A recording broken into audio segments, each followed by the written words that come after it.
Hello friends, आज हम लोग वाणिज्य व्यवस्था और संचालन में पहला चैप्टर संचालन का स्वरूप और महत्व इसके बारे में जानेंगे। संचालन शब्द है, पहले संचालन शब्द का अर्थ समझेंगे कि संचालन होता क्या है। संचालन, जिसे इंग्लिश में मैनेजमेंट कहते हैं, दैनिक जीवन में ये शब्द हम लोग सुनते ही रहते हैं कि इस चीज़ का मैनेज करना है, मैनेजमेंट करना है, इस कार्य का मैनेजमेंट करना है। प्रस्तावना है, प्रस्तावना के अंदर उससे पहले ये देखेंगे कि संचालन का स्वरूप और महत्व जो पहला चैप्टर है वो आप लोगों की बोर्ड के एग्ज़ाम में कितने मार्क्स का आता है। तो संचालन का स्वरूप और महत्व है, ये आप लोगों के एग्ज़ाम में, बोर्ड के एग्ज़ाम में 10 मार्क्स का टोटल आता है, जिसके अंदर बोर्ड के एग्ज़ाम में सेक्शन 5 होते हैं आप लोगों के, A, B, C, D और E। ए है विकल्प वाला प्रश्न, जो इस चैप्टर में एक प्रश्न आएगा वो 1 मार्क्स का होगा। बी है एक एक वाक्य का प्रश्न उत्तर, जो एक प्रश्न आएगा 1 मार्क्स का होगा। सी है संक्षिप्त प्रश्न उत्तर, जो 2 मार्क्स का होता है और इसमें से, इस चैप्टर में से आपको एक प्रश्न पूछा जाएगा। और डी है जो मुद्दासर प्रश्न उत्तर होते हैं, वो 3 मार्क्स के पूछे जाते हैं बोर्ड के एग्ज़ाम में, उसमें से इस चैप्टर में से आपको 2 प्रश्न पूछे जाएंगे। ई सेक्शन है, ई सेक्शन में 5 मार्क्स के प्रश्न आते हैं, बड़े प्रश्न उत्तर आते हैं, वो इस चैप्टर में से पूछे नहीं जाते। तो इस प्रकार A, B, C, D 4 section में प्रश्न आएंगे इस चैप्टर के बोर्ड के एग्ज़ाम में, और टोटल 10 मार्क्स का ये चैप्टर होगा।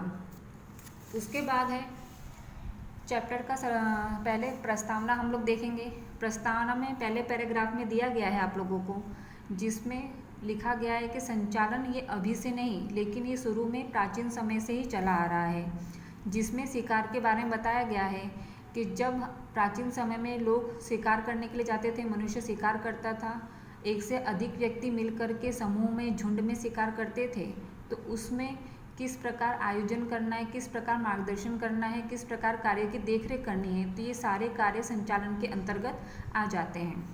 अब के समय की बात करते हैं। दूसरे पैराग्राफ में बताया गया है कि मैंने आपको 11वीं में पढ़ाया था कि व्यवसायिक इकाई के काफ़ी सारे स्वरूप होते हैं, जिसके अंतर्गत है व्यक्तिगत मालिकी की पीढ़ी होती है, साझेदारी पीढ़ी होती है, संयुक्त विभक्त कुटुंब की पीढ़ी होती है।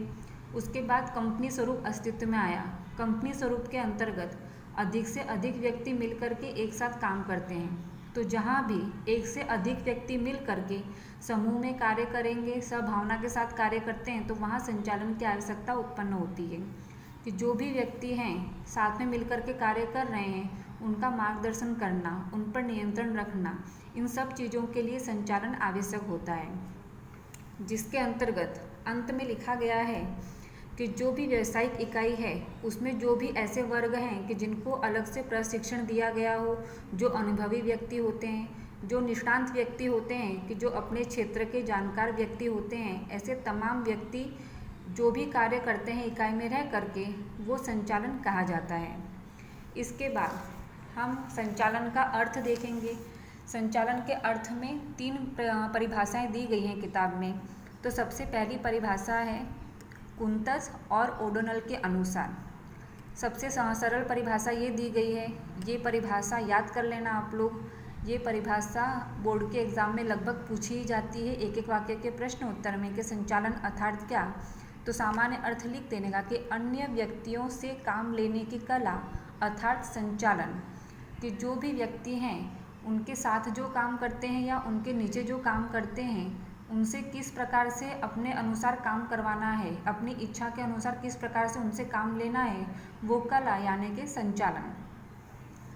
दूसरी परिभाषा दी गई है आप लोगों की लिविंगस्टन के अनुसार दी गई है, जिसमें कम से कम समय और व्यय में उपलब्ध साधन सुविधाओं का श्रेष्ठ उपयोग करके इकाई के निर्धारित लक्ष्य को प्राप्त करने के कार्य को संचालन कहते हैं। तो लिविंगस्टन ने परिभाषा देते हुए कहा है संचालन का कि कम से कम समय लगे और कम से कम व्यय यानी कि कम से कम खर्च हो, और जो भी उपलब्ध साधन सुविधा यानी कि जो भी इकाई में साधन यंत्र सुविधाएं उपलब्ध है, उसका श्रेष्ठ यानी कि अच्छे से अच्छा उपयोग करके इकाई ने जो भी लक्ष्य निश्चित किए हैं उसे प्राप्त करने के कार्य को संचालन कहा जाता है। ये आपकी दूसरी परिभाषा हो गई। उसके बाद परिभाषा आती है डॉक्टर जॉर्ज टेरी के अनुसार। उसके अंतर्गत उन्होंने 6 चीज़ों का समावेश किया है कि ऐसी प्रवृत्ति जो मानव, यंत्र, साधन, पद्धति, वित्त और बाजार का आयोजन करके उनको नियंत्रित करने का कार्य करता है, उसे संचालन कहते हैं। डॉक्टर जॉर्ज टेरी की परिभाषा में ये 6 चीज़ों को आपको याद रखना है कि ऐसी प्रवृत्ति कि जो मानव, यंत्र, साधन, पद्धति, वित्त और बाजार, इन सभी का आयोजन करके इन पर जो नियंत्रण किया जाता है, उस कार्य को संचालन कहते हैं।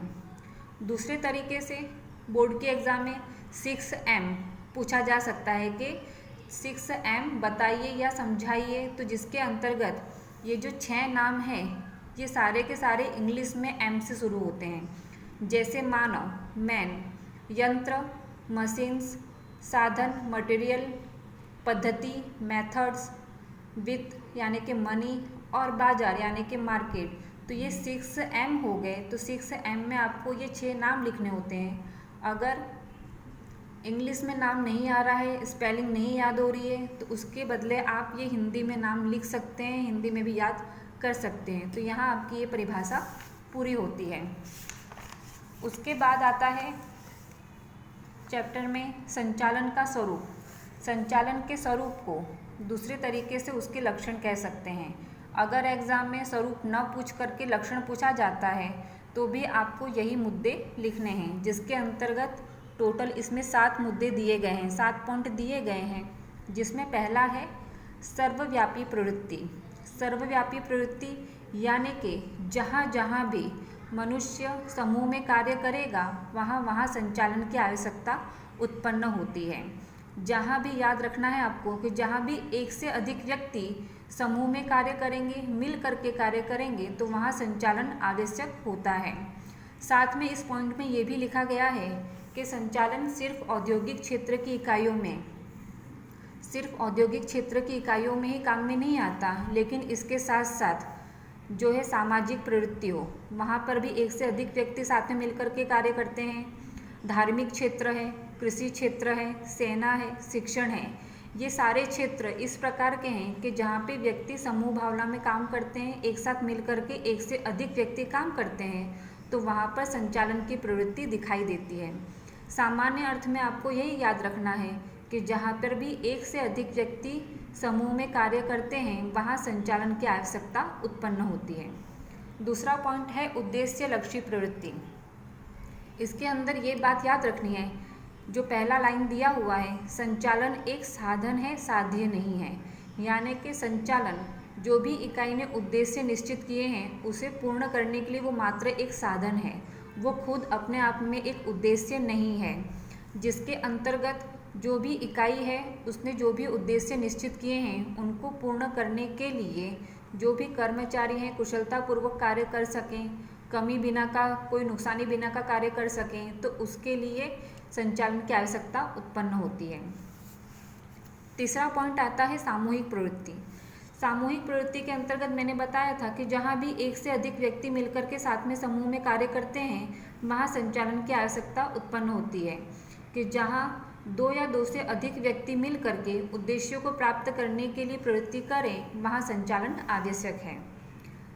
अगला पॉइंट आता है सतत प्रवृत्ति। सतत प्रवृत्ति का मतलब है कि लगातार चलते रहना। संचालन यह सतत प्रवृत्ति है जिसके अंतर्गत एक बार संचालन अगर इकाई में प्रारंभ हो जाता है, फिर उसे रोका नहीं जाता है। अगर कंपनी ने एक उद्देश्य पूर्ण कर लिया कि उन्हें वर्ष के अंत में इतना लाभ कमाना है, इतना उत्पादन करना है, इतना पूंजी व्यय करना है, जो भी उनका लक्ष्य है वो पूर्ण करने के बाद नया लक्ष्य स्थापित होता है, फिर उसे पूर्ण करने की आवश्यकता उत्पन्न होती है। तो इस प्रकार संचालन लगातार चलता रहता है, यानी कि संचालन एक सतत प्रवृत्ति है। उसके बाद आता है मानवीय प्रवृत्ति। मानवीय प्रवृत्ति के अंतर्गत संचालन, यह हमने ऊपर के पॉइंट देखे कि सर्वव्यापी है, उद्देश्य लक्ष्य है, सामूहिक है, सतत है। साथ साथ में संचालन मानवीय प्रवृत्ति है, यानी कि जो भी संचालन करता है वो मनुष्य होता है, संचालन जिनके ऊपर किया जाता है वो मनुष्य होते हैं। तो देखा जाए तो संचालन में मानव केंद्रीय स्थान पर होता है, इसलिए संचालन को मानवीय प्रवृत्ति कहा जाता है, क्योंकि संचालन मानवों के द्वारा होता है और मानवों के लिए किया जाता है, इसलिए संचालन यह मानवीय प्रवृत्ति कहलाता है। उसके बाद छठा पॉइंट आता है निर्णय प्रक्रिया। निर्णय प्रक्रिया के अंतर्गत कि कोई भी संचालन में कार्य किया जाता है वो निर्णय प्रक्रिया के अंतर्गत किया जाता है। संचालन कब सफल हो सकता है? तो जो संचालक हैं उन्होंने जो भी निर्णय लिए हैं उनका तुरंत के तुरंत उसे शीघ्र कार्य उस पर करें, तभी संचालन सफल रूप से हो सकता है। तो इस प्रकार कह सकते हैं कि संचालन यह निर्णय प्रक्रिया का एक कार्य है। अंत में सातवां पॉइंट आता है स्वरूप का या लक्षण का, जिसके अंतर्गत लिखा गया है कि विज्ञान, कला और व्यवसाय, यानी कि संचालन विज्ञान है, संचालन कला है, संचालन व्यवसाय भी है। विज्ञान किस प्रकार है? तो जिस प्रकार विज्ञान यानी कि साइंस में नियम होते हैं, सिद्धांत होते हैं, तो उसी प्रकार हम आगे के चैप्टरों में संचालन के सिद्धांत भी पढ़ेंगे। तो संचालन के सिद्धांत भी होते हैं, तो कह सकते हैं कि संचालन एक विज्ञान है। उस प्रकार कला के अंतर्गत संचालन में हमने ऊपर मानवीय प्रवृत्ति में देखा था कि संचालन मानवों के द्वारा होता है और मानवों के लिए होता है, यानी कि एक मनुष्य दूसरे मनुष्य से किस प्रकार बुद्धि से, चतुराई से, चालाकी से काम निकलवा सकता है, उसकी कला अर्थात संचालन। तो संचालन यह कला है। और व्यवसाय दिया गया है, तो जिसके अंतर्गत अब के समय में देखा जाए तो हम देखते हैं कि मैनेजमेंट के बहुत सारे कोर्स होते हैं, तो संचालन एक व्यवसाय के रूप में आगे आया है। यहाँ आपकी किताब में उदाहरण के रूप में वकील, डॉक्टर, चार्टर्ड अकाउंटेंट, इनका उदाहरण दिया है कि ये सब व्यक्ति इस प्रकार के हैं कि जो इस प्रकार का व्यवसाय करके डिग्री प्राप्त करके लोगों को सेवाएं देते हैं, यानी कि व्यवसाय करते हैं। तो ये हम कह सकते हैं कि संचालन यह व्यवसाय है। तो इस प्रकार कह सकते हैं कि संचालन विज्ञान है, कला है और व्यवसाय है। तो ये आपका आज संचालन का स्वरूप या फिर लक्षण हो गया, जिसके अंतर्गत आपके ये 7 मुद्दे आते हैं। इन मुद्दों को अच्छे से आपको PDF भेजा गया है किताब का, उसे अच्छे से थियरी पढ़ लेना और जितना हो सके मुद्दे, व्याख्याएं याद करने की कोशिश करना। लिख करके आप लोग याद कीजिए तो ज़्यादा अच्छा रहेगा। तो ये आज हम यहाँ पर इसे पूर्ण करते हैं और उसके बाद आगे के मुद्दे बाद में समझेंगे।